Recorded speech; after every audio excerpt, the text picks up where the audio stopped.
Here's an amazing quote from Grind It Out by Ray Kroc, the guy who basically took McDonald's and made it what it is today. But it is impossible to grant someone happiness. The best you can do, as the Declaration of Independence puts it, is to give someone the freedom to pursue happiness. Happiness is not a tangible thing. It is a byproduct of achievement. Achievement must be made against the possibility of failure, against the risk of defeat.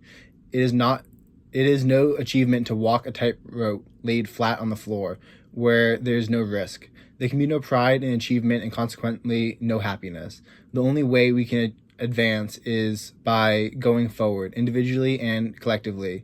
In the spirit of the pioneer, we must take the risk involved in our free enterprise system. This is the only way that the world of economic freedom. So that just talks about economic freedom and stuff. But I really like how he puts this. Like, happiness is not a tangible thing, it's a byproduct of achievement. And the reason why I got thinking about this is because I don't know, I've seen some YouTube videos pop up where it's like how to be more confident. And I'm like, I get what you're trying to go for, but no, that's not what it is. You're not gonna be more confident by necessarily studying the body language of confident people and being like, well, they look up every 3 seconds and they blink every 5 seconds, or like they hold their shoulders like this, or like they handshake like after 2 seconds of meeting someone. What that does is it makes you neurotic as hell, and you are not confident. You're simply trying to remember all this stuff, and it makes you so unconfident. The way that you become confident is by doing hard shit and succeeding, by challenging yourself and coming through the other end, having beaten that challenge. What this says, achievement is made against the risk of failure. Like, you have to do hard shit and win, and it takes time, because otherwise people just, they can smell it on you. They can smell the fake confidence. Like, I am confident. I have gone through years of getting the shit beaten out of me in wrestling and fighting to the point where I now almost never lose. Like, I am extremely good at it. And this gives me an immense sense of confidence. I was in the gym sauna talking about fighting, and this like giant 6'6", probably 240 guy comes in. I'm 5'9" on a good day and 180 pounds. And I'm talking about fighting. He's like, you think you'd beat me?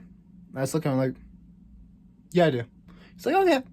He just backs down. And that was it. Like, I don't have to like think about how eye contact works, how many times I should blink, what posture my body is.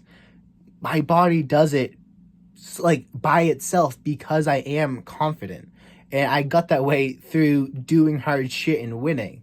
Like, there's no bullshit for him to sniff out. Because when I said that, I said it with confidence, even if I don't know exactly how my body was positioned, how my tone of voice was coming across.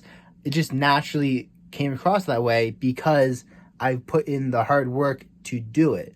Like, it's a process that takes time. It takes a couple years to get. If you have no self-confidence, it's going to take a couple of years to get to the point where you have a lot of self-confidence, but you have to do hard shit and succeed. And if you don't do it, then you're just faking it, and you will get found out. You can't keep up an act 24/7. Like, you'll get sick, you'll get tired, like the different environments that you'll get put in that you won't know how to react to. It's like, stop trying to fake shit in order to get the shortcut. Put in the work, and by doing that, your body will naturally give off the confident body language that you want.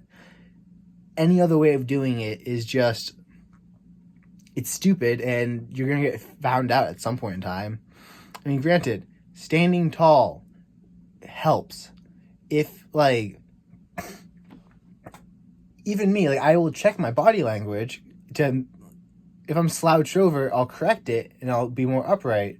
But I'm not constantly thinking, what's my body language? What's my body language? I naturally walk around confidently. And there's some scenarios where I'm not as confident, but I just remember how I walk when I'm entering the wrestling mat. And I embody that energy, and it makes me more confident in doing that. And this ways of doing it like that, like what they're saying has some element of truth to it, which is why people study it and try to follow it and try to use it to like improve themselves, but it's only a small kernel of truth. Like if you want actual confidence, you actually have to go out and do shit. You can't just study it from your laptop. So peace out and go do shit.